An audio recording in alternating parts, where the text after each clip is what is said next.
Assalamualaikum warahmatullahi wabarakatuh. Waalaikumsalam warahmatullahi Waalaikumsalam. wabarakatuh.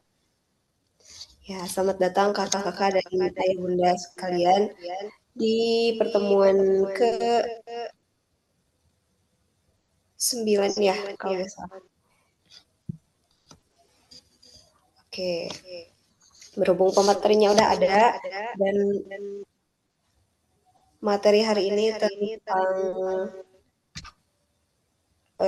menjaga hati menjadi fasilitator sebagai murabi. Bagaimana caranya atau bagaimana kita sebagai fasilitator, sebagai pendidik untuk menjadi teladan bagi anak-anak atau peserta didik yang kita dampingi seperti itu. Sebelumnya mungkin perkenalkan dulu, nama saya Aisyiti Fatima atau biasa dipanggil Kak Siti. Dan pemateri hari ini akan dibersamai oleh Pak Syahril Iskandar. Beliau ini sebagai founder dari Hayat School. Ya, seperti itu. Gimana Pak? Kita ngobrol aja ya ini. Ayolah Gimana Pak, kita ngobrol sehat? aja ya. Alhamdulillah, seger. Kakak gimana? Alhamdulillah. Sehat? Alhamdulillah sehat Pak. Gimana puasa hari ke berapa ini? Hari ke-9 ya? 9 ya, nggak kerasa ya, udah hari ke-9 Iya. loh. Udah mau menuju 10 hari pertama nih, nggak kerasa ya. Bener. Jadi katanya Kak Siti ya, jadi barang siapa yang berpuasa selama 7 hari di bulan suci Ramadan, maka bagi dia setara dengan seminggu katanya. Betul, itu betul banget Pak. Kita harus semangat. Oke ya, baik kita mulai ya kayak. Ya, mangga Pak. Oke, baik ya. Bismillahirrahmanirrahim. Assalamualaikum warahmatullahi wabarakatuh.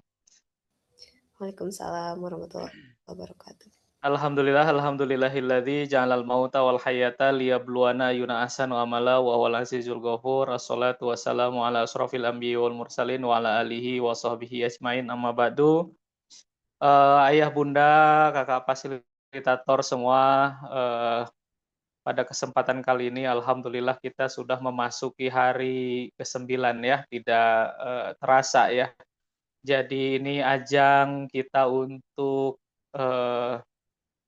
merefresh diri lagi, mereposisi cinta dalam hati kita hanya kepada Allah gitu ya. Yang boleh jadi selama 11 tahun ke belakang gitu ya, disadari atau tidak melalui aktivitas yang kita lakukan, data, tontonan, apa yang kita dengar, akhirnya membuat kita lupa bahwa cinta yang utama yang harus tertanam dalam diri kita ya cuma Allah gitu ya. Wa ma khalaqtul jinna wal insa illa liya'budun. Jadi tidaklah aku menciptakan jin dan manusia kecuali untuk beribadah kepadaku. Jadi ada dua peran ayah bunda kakak sekalian dalam diri kita. Yang pertama adalah peran sebagai hamba Allah, yang kedua adalah peran sebagai khalifah gitu ya. Jadi peran sebagai hamba Allah yang pertama adalah awas jangan lupa selalu membahagiakan diri, dan kebahagiaan sejati kita adalah selalu dekat dengan Allah, itu fitrah kita gitu. Jadi ketika jauh pasti gundah gulana. Percayalah. Jadi kebahagiaan yang sesungguhnya itu ketika dekat dengan Allah gitu ya. Maka ada satu doa Kak official di kita sebenarnya di Hayat School gitu ya. Uh, Ya Allah, terima kasih atas semua anugerah yang telah Engkau berikan kepada hamba. Ampuni dosaku, maafkan segala kesalahanku, terangi hati, diri, jiwa, dan hidupku.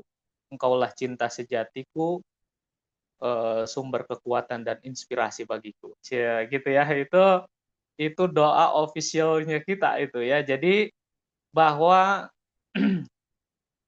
yang harus difahami yang pertama adalah sekali lagi adalah cinta kepada Allah.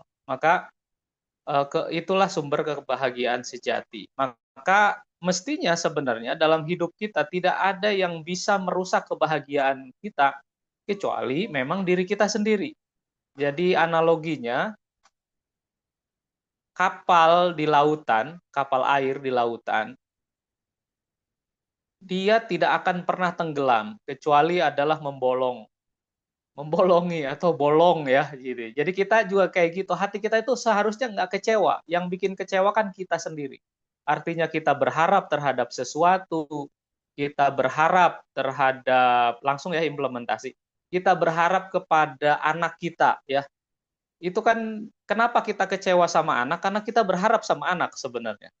Jadi kenapa kita kecewa sama murid kita, sama siswa kita? Karena kita berharap gitu ya, mengharapkan sesuatu. Padahal mestinya tetap nomor satu adalah tetap ke Allah, ya Allah, saya ngedidik anak saya, nawaitu lillahi ta'ala. Hanya semata-mata refleksi cinta saya kepada engkau. Nah, itu nikmat itu, jauh lebih nikmat. Boleh membuat satu targetan, tapi harapan itu dibuat sebuah targetan.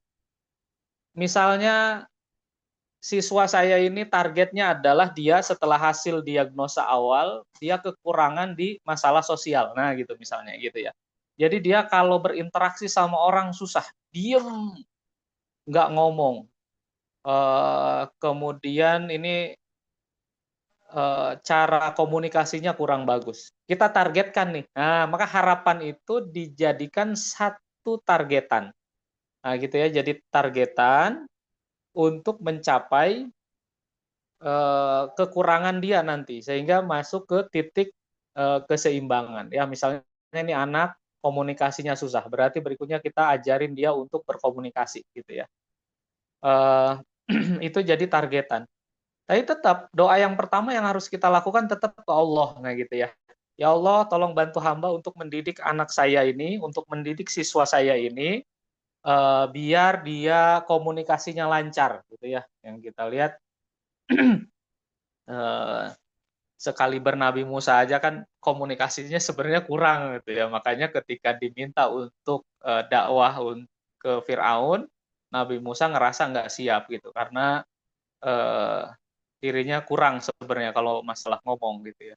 Jadi lahirlah satu doa populer ya, doa Nabi Musa yang populer yang biasanya digunakan oleh penceramah-penceramah atau khotib. Robbi syrah li sodri wa yassir li amri wahlul 'uqdatam min lisani yafqahu qauli gitu ya. Jadi ya Allah eh, berikanlah kelapangan dada saya dan seterusnya. Sehingga ini populer. Berikutnya nggak sampai di situ. Minta ditemenin sama Harun ya. Makanya terkenal Musa dan Harun gitu ya. Nah, itu jadi satu targetan. Kita buat target. Kelemahan anak kita apa? Ini kita sebagai orang tua ngelihat anak kita lemahnya di apa, sehingga itu dijadikan satu capaian untuk menyempurnakan kemampuan anak. Kemudian kita sebagai pendidik, ya sebagai kakak fasilitator, ya kita memfasilitasi mereka untuk menemukan versi terbaik dirinya. Gitu ya. Untuk ini yang pakai tagline yang SCM ya. SCM itu tagline-nya kan menjadi versi terbaik diri ya. Hayat School itu belajar hidup yang baik ya. Sehingga itu kita jadikan targetan. Kemudian untuk mencapai target apa yang harus dilakukan? Selebihnya harapan utama adalah sama Allah. Nah, gitu ya. Nah, sehingga apa? Ini penting. Itulah yang akhirnya menjadi output atau lahiran mendidik dengan hati. Gitu ya. Sehingga nanti kita nggak kecewa. Jadi ya kadang kalau nggak pakai hati masalahnya nanti akan muncul kekecewaan. Kekecewaan tuh gini. Misalnya ayah bunda ngebangunin anak, Masya Allah tiap hari. Masa sih kamu harus dibangunin? Bisa nggak sih bangun sendiri? Ya itu mah tugasnya kita sebagai orang tua. Ya memang bangunin aja. Udah sistem. Nah sayangku, ayo bangun pintar. Nah perkara nanti dia tiba-tiba inisiatif bangun sendiri, oh alhamdulillah, itu bonus udah gitu aja ya. Itu bonus, tapi jangan dijadikan satu pengharapan karena kalau itu jadi pengharapan bukan sama Allah gitu ya. Maka yang ada adalah kita kecewa sehingga yang terjadi marah. Ujungnya nggak harmonis dah tuh. Jadi hubungan bapak dan anak, ibu dan anak itu jadi renggang gitu ya, karena ngerasa orang kita sebagai orang tua ngerasa harusnya dia punya pikiran, gitu, harusnya dia sudah menyadari gitu ya. Kemudian sebagai anak dan memang harus dilatih gitu, dan memang masanya kita aja mulai terlatih udah berapa tahun, nah gitu ya. Jadi sekali lagi, mendidik dengan hati ini yang pertama adalah kenapa ini penting mendidik dengan hati ini. Yang pertama adalah kita melihat realitas hari ini misalnya. Anak tumbuh di era digital, kemudian cepat, instan, dan penuh distraksi. Banyak ke-distract. Kita melakukan sesuatu nih, kita buat jadwal nih, buat jadwal dalam satu hari. Melakukan pekerjaan satu, melakukan pekerjaan dua, melakukan pekerjaan tiga. Buka aja misalnya media sosial gitu ya. Akhirnya nggak sadar kan itu, scroll, scroll, scroll, udah sejam, 2 jam, 3 jam, dan melewatkan hari sampai zuhur nggak melakukan apapun. Nah, itu kan terjadi di anak-anak juga gitu. Ada tugas dari sekolah, ada tugas dari orang tua. Dia nggak sengaja scroll, scroll, scroll. Oh ya Allah, udah taunya udah zuhur, zuhur udah asar, udah maghrib gitu. Jadi nggak kerasa. Jadi ini era yang saya selalu mensyukuri di era sekarang ya. Saya selalu kalau ingat ini sujud syukur ya sama Allah, ya Allah. Ini hidup serba ada ya. Dan inilah saatnya memang untuk menguji kedekatan kita dengan Allah tuh indah sekarang gitu. Jadi fokus utama sama Allah gitu ya. Jadi kalau udah ke distraksi itu gampang. Saking banyaknya informasi yang ada gitu ya. Jadi ini paradok ya, kelebihan juga bisa jadi kelemahan. Jadi yang pertama adalah kenapa penting ini mendidik harus dengan hati. Yang pertama tadi ya, sandarannya adalah dalil kita wa ma khalaqtul jinna wal insa illa liya'budun. Dan peran kita kemudian ada dua, sebagai hamba, kemudian sebagai khalifah. Sebagai hamba kita memastikan diri tetap bahagia dengan tidak membuka celah atau ruang-ruang orang lain menyakiti kita, gitu ya. Kan orang ngomong macam-macam tentang kita, misalnya ngejelekin kita. Ah, dasar kamu mah jadi orang. Nah, sepanjang kita lah, ya saya sama Allah, enggak bakalan masuk tuh kecuali kita mulai ngebuka tuh. Oh iya ya, saya kayak gitu ya. Kamu gitu sih. Nah, itu berarti kita membuka bolong tadi gitu ya. Yang kedua, tadi terkait dengan khalifah ya. Peran kita sebagai khalifah, sebagai pimpinan adalah mendidik tadi ya, mendidik orang yang terdekat dengan kita, ya, mendidik diri kita, mendidik orang yang dekat dengan kita. Ini adalah peran kita, terutama ya saat ini kita sebagai guru kan gitu ya.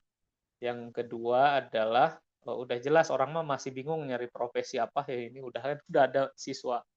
Kemudian orang lain masih bingung, kita punya kerjaan yaitu mendidik anak. Ini banyak yang lupa ya, kalau itu adalah fungsinya tetap utamanya adalah orang tua kan gitu ya. Jadi fungsi utama kita ngedidik anak kita ya diri kita sebagai orang tua. Adapun sekolah kan sebenarnya kita titipkan nih di sekolah gitu ya, karena kita harus kerja kan gitu ya, ngedidik, kemudian cari yang selaras, yang satu visi misi dengan kita sebagai orang tua, kemudian kita titipkan di sana gitu ya, karena konsep pendidikan dan lain-lain itu sesuai dengan yang kita inginkan gitu ya. Nah, jadi ini penting. Jadi melihat alasan-alasannya adalah realitas sosial. Yang kedua adalah informasi melimpah, tapi keteladanan semakin langka. Jadi informasi banyak, tapi karena nggak punya tujuan utama, jadi cenderung kita akhirnya sulit. Ya. Yang ketiga, banyak anak cerdas tapi rapuh secara emosional, gitu ya. Banyak pinter, dia pinter, karena banyak data ya, anak sekarang banyak data. Mungkin kita sebagai orang tua kalah ya, mungkin kita sebagai guru boleh jadi kalah ya sama anak-anak didik kita ya. Kita sebagai orang tua kalah dengan anak kita karena informasinya mereka luar biasa, tapi kan rapuh secara emosional karena emosional ini dia harus ditempa, harus dilatih. Eh, jadi makanya di program-program di Hayat School itu didesain untuk melakukan itu, untuk siap menerima realitas kehidupan, kenyataan hidup gitu ya. Jadi kita bentur-benturin. Kenapa? Biar kuat karena emosional ini dia harus dibentuk gitu, harus di training. Nah, dalam kajian tasawuf itu ada namanya riadoh gitu ya. Jadi kayak itu jadi dekat dengan Allah ya harus dilatih, harus di training. Nah, bikin simulasi-simulasi gitu. Sehingga anak-anak kan kalau di Hayat School langsung ya mereka eh, apa langsung terjun ke masyarakat, langsung di perusahaan, langsung intern gitu ya. Nah itu. Nah di rumah gimana? Di rumah kita bangun eh, sistem, walaupun misalnya di rumah ada yang bantuin, tetap libatkan anak-anak, misalnya melakukan hal-hal yang itu bisa jadi tanggung jawabnya ayah bunda sekalian. Jadi untuk pelatihan, misalnya cuci piring, ngepel, walaupun ada yang bantuin, biar tetap kasih ruang untuk anak kita, misalnya ya kalaupun minimal minimal piring yang mereka gunakan gitu ya. Nyuci hanya piring yang mereka gunakan. Gitu. Kemudian sapu kamar, bersih kamar standar gitu. Minimal secara eh, pribadian dia ketika kita tinggalin sebagai orang tua ya kita apakah meninggalkan ketika kerja, kemudian lebih jauh lagi adalah ketika kita udah nggak ada gitu ya, mereka bisa mandiri nggak. Nah itu kita latih keseharian dan itu harus dilatih karena kalau nggak tadi secara emosi, secara mental nggak siap. Jadi ada anak yang kemudian depresi dari situ ya, ada masalah dikit, ampun gitu. Baru kemarin baru kemarin tuh saya sama di kampus kita ngadain eh, dengan psikolog Australia. Jadi eh, kedutaan Australia itu punya program itu profesor di sana itu mereka untuk mengabdi di Indonesia gitu ya, salah satunya ditempatin di kampus saya gitu ya. Jadi ini psikologi, kemarin ngomongin mental health untuk mahasiswa gitu ya.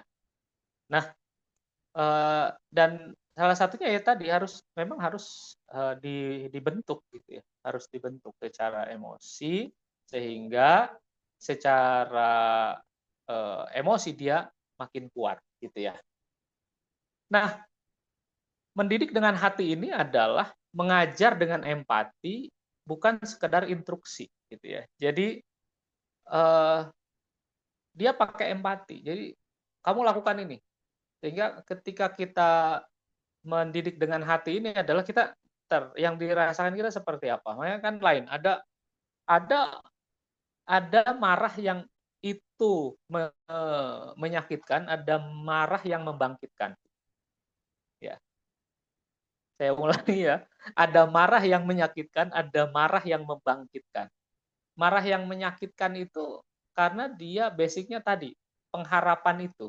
Kita ekspektasi lah bahasa populernya. Kita punya ekspektasi terhadap anak ini, terhadap siswa ini. Tapi nggak sesuai apa yang ada di kita. Nah, itu kan akhirnya jadi itu kata-kata yang keluar dari marahnya kita adalah marah yang menyakitkan.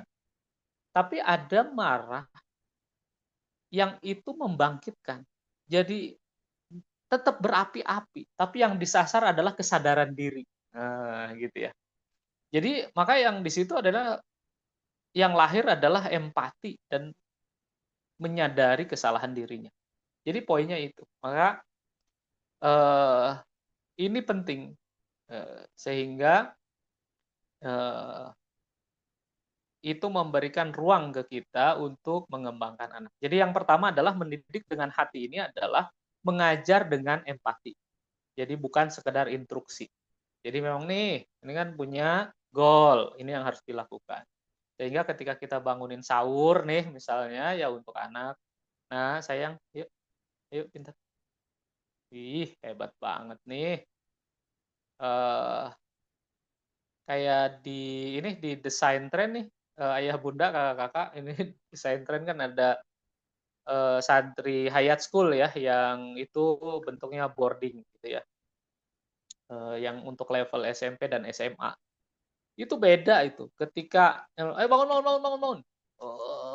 Berat mereka. Tapi ketika kita sadarkan, "Oh, pemuda harapan bangsa, bangun!"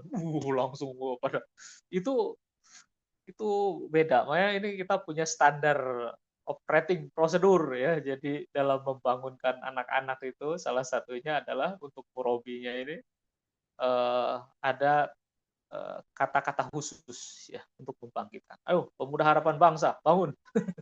Menjelang hari dengan semangat. Wah, beda beda. Kan beda dengan, "Bangun bangun bangun!" "Ih, susah amat sih dibangunin." Oh, beda ya. Kenapa kita bilang susah amat dibangunin? Karena kita punya ekspektasi tinggi terhadap anak kita atau anak didik kita, gitu ya. Yang kedua, mendidik dengan hati ini adalah apa sayangku? Nanti convert yang bintik-bintik itu punya teman. Bentar ya iklan dulu. Apa? Bintik-bintik apa? Bukan bintik-bintik yang Mas punya seperti itu loh. Oh iya. Yang bawah itu punya oranye yang warna oranye. Biar ada tuh. Oke sayang, boleh boleh. Ya. Oke, iklan ya. Benar. Nah, baik ya. Berikutnya adalah mendidik dengan hati ini adalah membimbing dengan kasih. Jadi bukan hanya aturan. Jadi kita kasih pendalaman ya.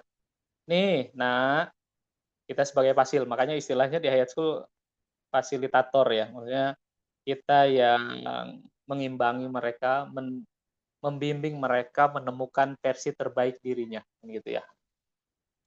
Jadi membimbing dengan kasih bukan hanya aturan. Nah, kita kasih tahu dulu di awal goalnya. Nah, jadi selalu ada reminder. Makanya di Hayat School, ingat lagi ayah bunda kan dulu di awal bikin live design ya. Jadi kita tugas orang tua itu mengingatkan anak kita untuk bisa mencapai target atau kehidupan dia yang ini. Nih, nak, kamu berapa persen untuk mencapai target? Gitu ya. Yang anak-anak desain tren itu, kamu pengen menjadi dokter nih, sudah berapa persen? Ilmu apa yang sudah dipelajari terkait dengan medis atau kesehatan? Gak ada namanya Hafiz mau jadi dokter katanya. Nah, itu udah berapa persen untuk mencapai itu, gitu ya. Ilmu apa yang sudah dipelajari? Komunikasinya udah dipelajari betul. Skillnya udah seberapa persen? Sehingga dia, oh iya ya, saya kurang ya. Wah, gitu ya. Nah, anak kita dari 4 anak itu, yang anak pertama ini dia mau jadi apa? Buat aja dulu, ya, buat skema. Nah, sehingga kita ngebanguninnya mereka juga enak, pakai kata kunci itu aja. Woi, calon dokter Indonesia, ayo bangun sayang, udah pagi, gitu ya. Apa yang mau dilakukan pagi ini? Nah, gitu ya. Kakak Pasil gitu ya. Itu kita akan terapkan dan nanti Kakak Pasil salah satunya adalah personal branding memang, gitu ya. Jadi setiap anak itu kita udah dari awal tuh udah memantik mereka. Makanya kisah populer dari Imam Sudais ya, Imam Sudais itu imam Masjidil Haram ya, yang suaranya khas, sangat emosional. Jadi kalau dengar dia kadang nangis itu, saya suka banget itu, menghayati banget. Dan salah satunya adalah tadi afirmasi waktu kecil ya, karena dia bandel nih emaknya, emaknya itu udah kesel banget sehingga, tapi yang keluar adalah kan doa gitu ya. Ya Allah, Sudes kamu, mudah-mudahan kamu jadi imam Masjidil Haram kamu. Saking bandelnya itu, ya, usil bandel gitu ya. Tapi itu kan kayak terpatri.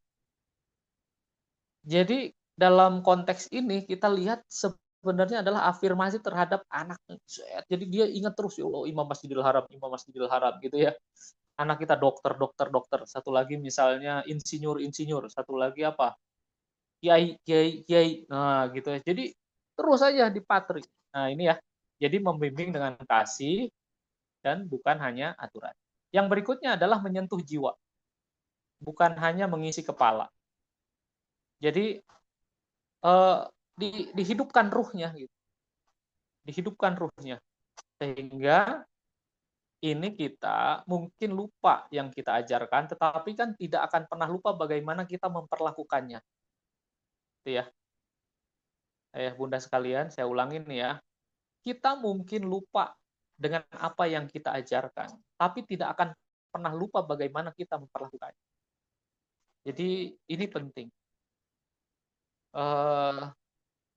Kayak misalnya ibu saya mungkin dia lupa ngomong apa sama saya, tapi kan saya mah inget terus itu ya. Jadi kata-katanya kadang kayak misalnya ini kelihatannya kalau saya menduga ibu saya dulu kayaknya ngomongnya spontan aja dia. Kalau ditanya lagi sepertinya sih lupa.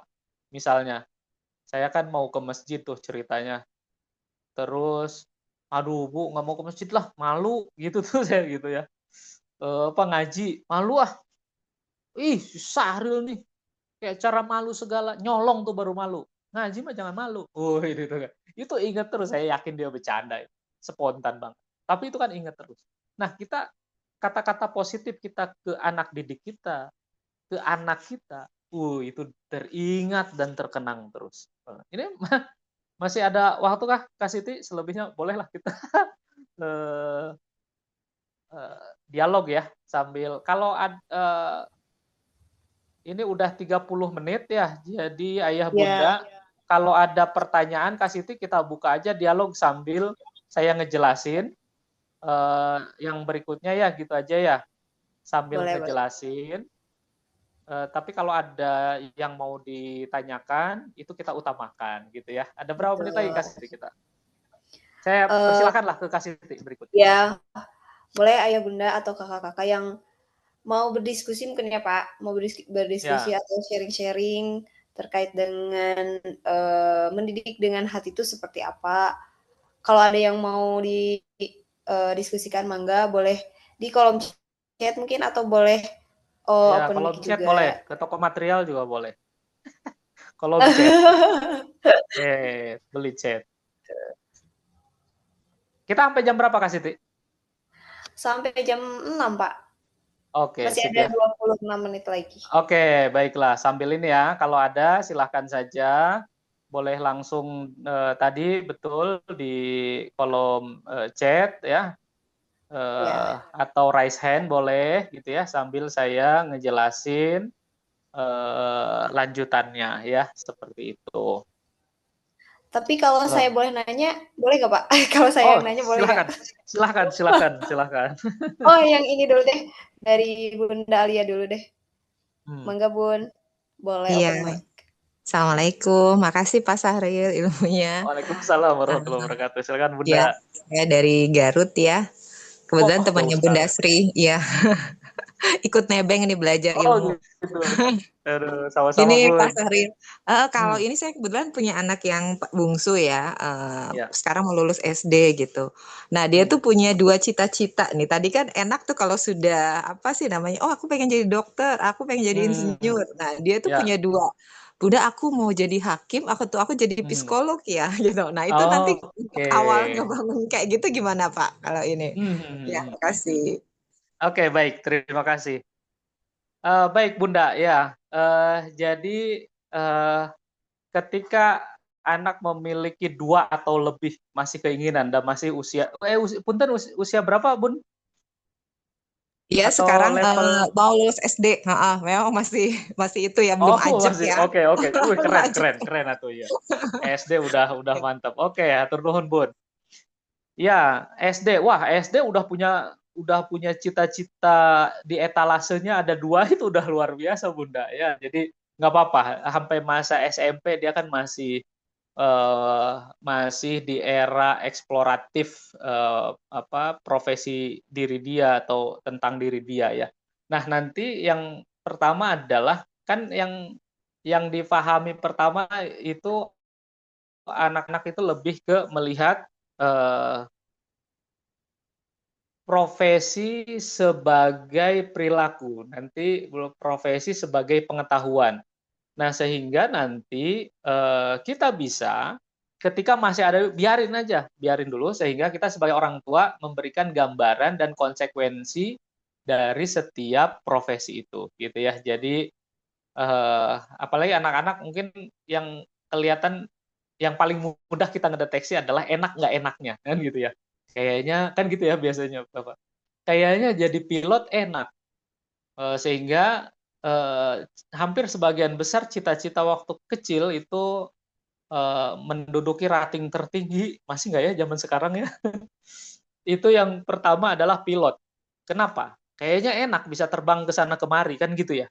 Tapi dipikir-pikir lagi kan dia nggak tahu. Saya belakangan ketika sering naik pesawat, ya Allah, ini betah ya jadi supir pesawat ya. Tiap kali ketemu awan doang gitu ya.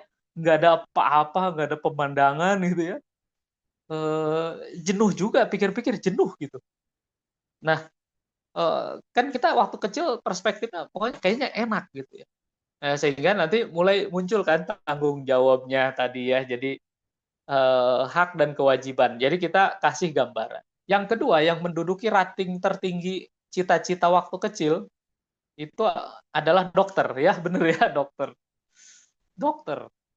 Nah, sehingga ini buat Kakak Fasil dan kita ya orang tua mohon juga mulai dikenalkan profesi-profesi lain yang banyak yang terutama adalah kira-kira kayaknya sesuai nih dengan karakter anak kita nih. Nah, gitu ya.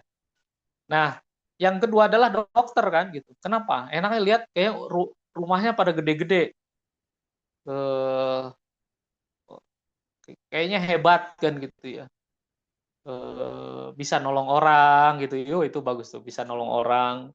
Kemudian rumahnya bagus-bagus ya, berarti berhasil kan gitu ya. Nah, itu kan yang umumnya biasanya enak dan tidak enak gitu. Padahal kita pernah membayangkan nggak sih hidup jadi dokter?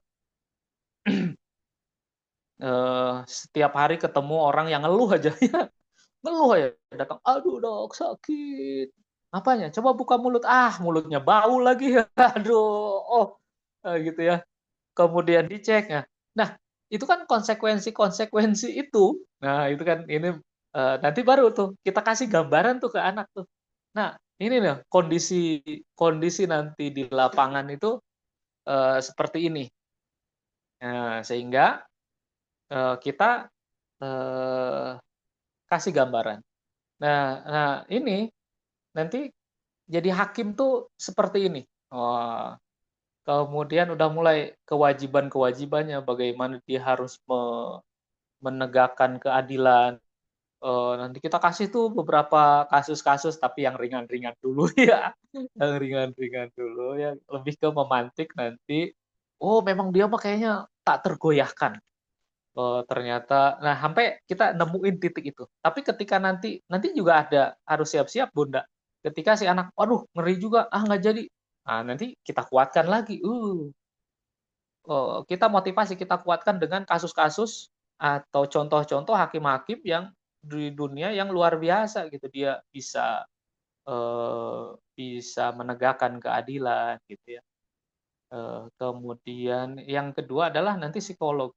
Jadi areanya sehingga anak kita punya gambaran gitu ya. Jadi kan boleh jadi tadi masih melihat satu sisi. Nah, kita mulai nanti tipsnya Bunda dikasih juga gambaran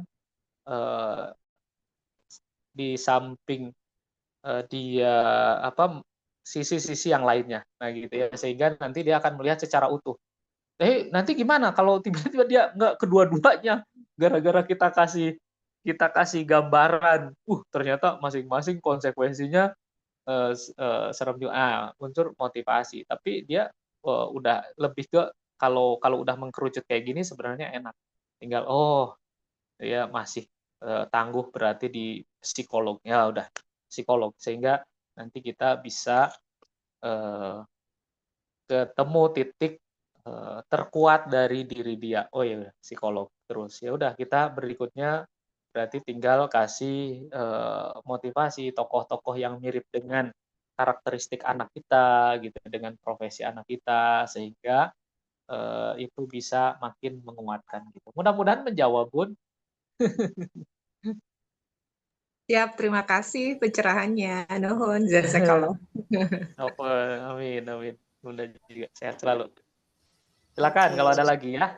Ya, barangkali ada yang mau sharing lagi, boleh ayah bunda atau kakak-kakak. Kakak-kakak ada siapa ini coba? Ada Amankah? Kak Rifa, ada Kak Kadin. Wah, Kak Kladin nih kayaknya seru nih Kak Kladin. Anak-anaknya luar biasa. Ini saya Kak Kladin baru ini kita bikin per hari ini ya kakak-kakak semua ini di Hayat School kita akan buat namanya satu satuan tugas khusus ya itu eh, Mahkamah Integritas. Wah, gitu ya. Jadi kita akan buat satu Mahkamah Integritas. Poinnya adalah untuk di situ slogannya itu gini. Apa? Bentar, saya baru bikin. Oh, itu. Menjaga kehormatan diri, keluarga, dan bangsa. Gitu ya. Masya Allah. Jadi poinnya adalah sebenarnya satuan tugas ini adalah untuk menyadari akan fitrah dirinya gitu. Kadang soalnya kita ternyata salah satu misteri dari ayat wa ma khalaqtul jinna wal insa illa liya'budun ya ayah bunda ya. Kenapa sih kok kita harus nyembah Allah gitu? Karena ternyata kita dalam situasi tertentu ternyata kita nggak bisa mengenali diri gitu, nggak bisa mengenali kebahagiaan diri. Contoh gini, kan enaknya kalau kita ngacu ke diri ya, pagi-pagi itu tidur selimutan, ya nggak sih? Selimutan, adem kan gitu. Eh, kemudian tapi tiba-tiba kita harus sholat gitu. Ada kewajiban kita untuk bangun dan sholat subuh. Kayak kemarin seminggu yang lalu ya, ada mahasiswa terlambat, saya lagi UAS di kampus lagi UAS. Terlambat tuh, bayangin. Alasannya apa? Tiduran. Astagfirullahaladzim, tidur sampai jam berapa tidur? Kamu pingsan atau gimana?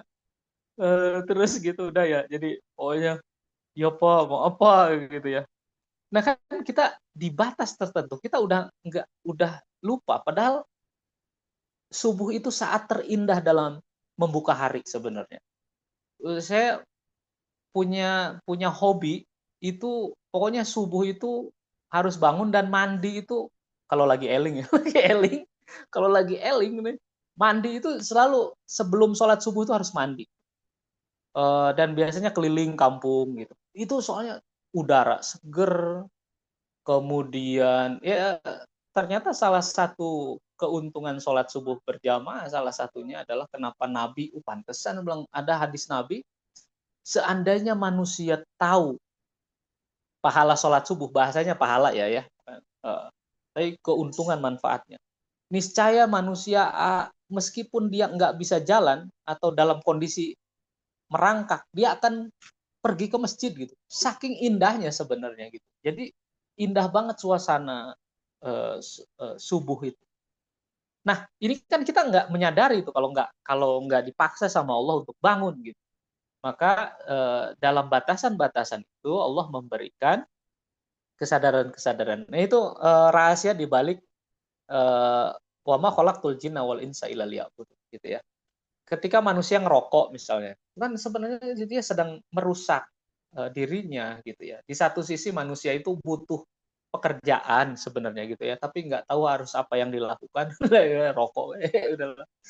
Nah, itu kan di batas-batas itu kita lupa ya, makanya harus dicerahkan gitu ya. Nah itu seperti itu ya. Jadi pilar keteladan keteladanan dan koneksi emosi ini adalah kita bangun ya, anak belajar dari apa yang kita lakukan ya. Ini yang di Hayat. Makanya saya secara khusus berterima kasih sih sama kakak-kakak fasilitator Hayat yang sudah melakukan perannya yang luar biasa sehingga menginspirasi siswa Hayat School gitu ya. Makanya, saya kagum gitu ya kalau ada anak-anak tuh cita-citanya pengen jadi kakak fasilitator Hayat gitu ya. Berarti ini luar biasa nih kakak fasilitator Hayatnya gitu ya. Karena salah satu indikator mendidik dengan hati adalah yang pertama, anak belajar dari apa yang kita lakukan. Kemudian konsistensi antara ucapan dan tindakan. Jadi kita nyuruh anak, nah sholat, kitanya enggak, malah makan. Nah ini kan nggak selaras ini. Jadi harus selaras. Makanya saya nggak berani bangunin anak kalau saya sendiri ngantuk sebenarnya gitu ya. Artinya saya mau tidur, saya nggak berani saya. Saya nggak punya kekuatan untuk itu gitu. Jadi saya ngajak ke masjid, saya harus ke masjid satu paket. Gitu. Jangan sampai saya nyuruh anak untuk ke masjid, saya enggak. Gitu. Saya nggak bisa, nggak punya kekuatan. Maka konsistensi antara ucapan dan tindakan. Saya ulangi ya, nih konsep keteladanan mendidik dengan hati ini yang pertama adalah anak belajar dari apa yang kita lakukan. Jadi kalau ayah bunda pengen cepat anaknya juga nyuci piring, emang harus kitanya dulu. Cuci dah. Walaupun ada pembantu ya satu lah, kita satu aja ngasih contoh gitu. Nah, ayo ikutin, nah gitu ya. Tapi itu harus ya, ayah bunda harus tega ini. Kalaupun punya di rumah ada yang bantuin, saya mah sangat menyarankan. Jadi udah nyuci biar mereka ketika nggak ada kita, artinya ditinggalin orang tua nggak lumpuh gitu. Kayak kakinya teh kayak nggak punya kaki, nggak punya tangan gitu, nggak bisa ngapa-ngapain gitu ya. Jadi udah nyuci piring aja, nah ayo nyuci piring satu aja nggak apa-apa. Nah gitu ya. Jadi anak belajar dari apa yang kita lakukan. Yang kedua, ini untuk penguat ya. Ini nih untuk penguat. Saya ingat dulu soalnya anak pertama susah makan, susah banget makan. Nanti guntreng sama emaknya itu gara-gara bekal di sekolahnya nggak dimakan. Gitu ya. Terus saya tuh sampai marahinnya gini, nggak marahin lah, ngomongin lah. Saya jarang marah. Saya panggil ke kamar ya. Kemudian saya ngomong gini, ini AA, orang lain masih susah mau dibikinin kecerek atau mau makan ini? mau nyapu, mau ngepel apa mau makan ini? Itu susah lah poinnya. Ternyata setelah ke dokter atau konsultasi, ya Allah, solusinya dengan pertanyaan yang sangat menohok sekali, Kak Siti. Jadi dokter itu nanya gini, Kak Siti, Bapak Ibu di rumah sering makan? Jarang. Iya, jarang. Iya juga kita jarang makan. Ya udah harus diliatin gitu cara makan bareng gitu ya. Jadi jarang makan emang bener dan emang jarang makan. Makanya badan kita ayah bunda imut-imut ya. Gitu ya. Itu ya, jadi anak belajar dari apa yang kita lakukan. Yang kedua, konsistensi antara ucapan dan tindakan. Tadi saya nggak berani sekali lagi ngajak anak ke masjid kalau sayanya sendiri nggak ke masjid. Jadi ayo bareng kita ke masjid. Wah, kuat.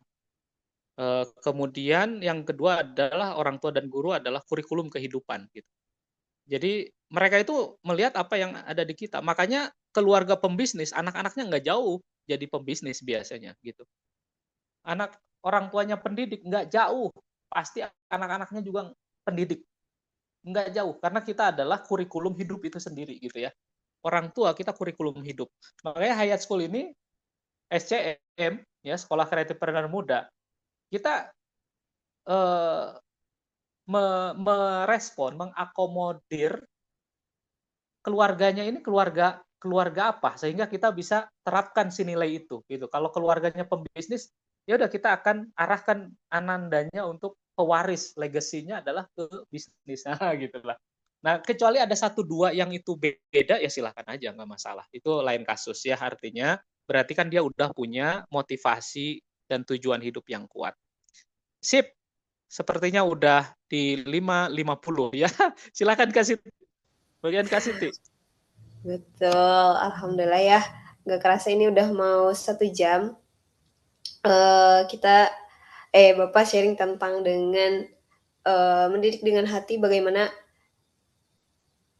ternyata keteladanan itu sangat berpengaruh gitu terhadap apa yang akan dilakukan oleh anak-anak, sehingga bisa menjadi panutan mungkin ya Pak, panutan untuk oh mau jadi seperti itu gitu. Terus konsistensinya juga harus diperlihatkan juga sehingga anak bisa tahu oh ternyata di keluargaku atau aktivitasnya emang harus seperti ini gitu. Terus saya penasaran, jadi mau bertanya satu ya Pak ya. Silakan Kak. Kan mendidik dengan hati, bagaimana seberapa penting kalau dilihat dari anak-anak sekarang kan agak susah ya Pak kalau aku lihat terkait dengan diberikan ketegasan atau ketika diberikan suatu aturan pasti mereka akan mempertanyakan hal tersebut gitu. Nah, seberapa penting, apakah penting gitu ketegasan itu diberikan atau diterapkan untuk anak-anak gitu. Penting sekali Kak, terima kasih Kak. Penting banget, tapi biasanya memang sebelum melakukan ketegasan itu, yang pertama adalah kejelasan.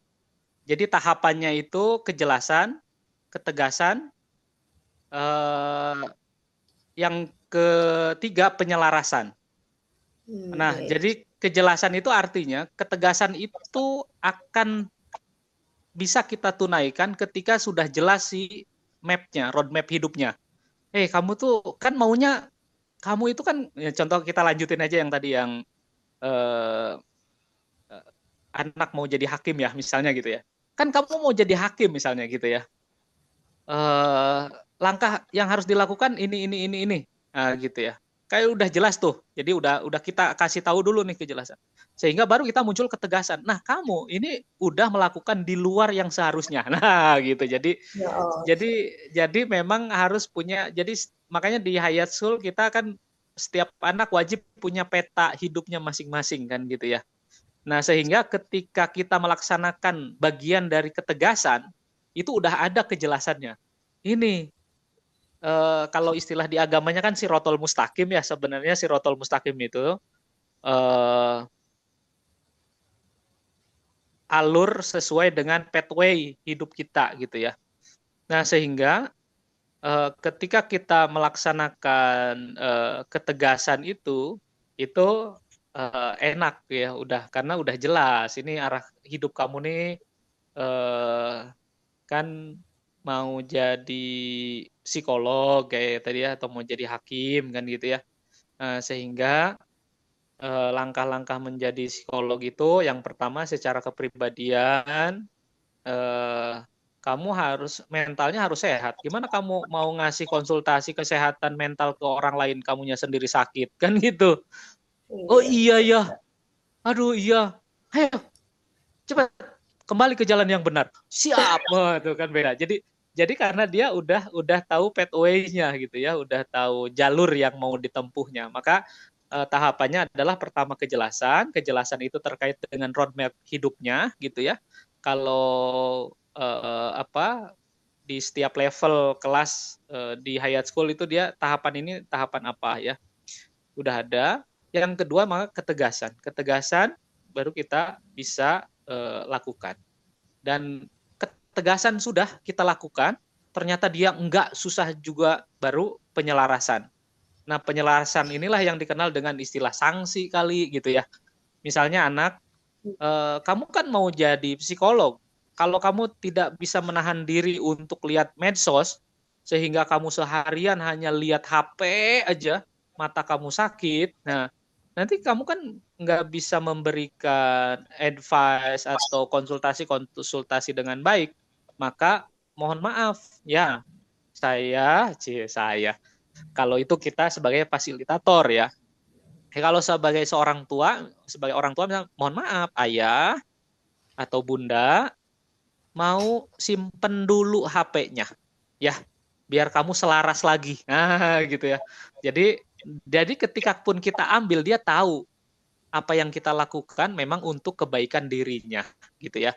Jadi HP ini ayah atau bunda menyimpan ini karena sayang sama kamu ya, nak ya. Jadi disimpan dulu. sampai berarti misalnya berapa? 3 hari misalnya atau 2 hari atau sehari, silahkan buat kesepakatan. Nah, sehingga tapi kalau kamu ternyata nggak bisa kontrol lagi, nanti ya akan diambil lagi. Ya, jadi ini hak guna pakai gitu ya. Nah, itu seperti itu, Kak. Jadi alurnya sekali lagi adalah ayah bunda sekalian, kejelasan, ketegasan, kemudian keselarasan gitu ya. Terima kasih, Kak. Mudah-mudahan menjawab. Oke, siap. Hatur nuhun, Pak. Oke, Ayah Bunda, ini waktunya udah menuju jam 6 ya, Pak. Dan Ayah Bunda Ya, sekalian. betul. Untuk itu, terima kasih kepada Pak Syahril telah memberikan Sama-sama. materi hari ini. Semoga menjadi amal jariah, pahala jariah untuk Bapak sendiri dan mungkin Amin. bisa Ya Rabbal diterapkan Alamin. juga oleh ayah bunda dan kakak-kakak sekalian seperti itu. Oke, dari Bapak ada lagi yang mau disampaikan nggak? Kalau nggak kita tutup aja kita. Baik ya, paling closing statement ya. Jadi ayah bunda sekalian, mendidik ini memang bukan tentang atau hanya sekolahan saja atau rumah saja, tapi bagaimana kita bisa sinergi antara rumah dan sekolah ya. Jadi sehingga kita bisa betul-betul mendidik Ananda dengan hati dan sepenuh hati. Dan ujungnya adalah menjadi manusia yang berarti. Terima kasih, Kak. Insya Allah. Masya Allah. Alhamdulillah, Ayah Bunda. Untuk pematerian hari ini telah selesai.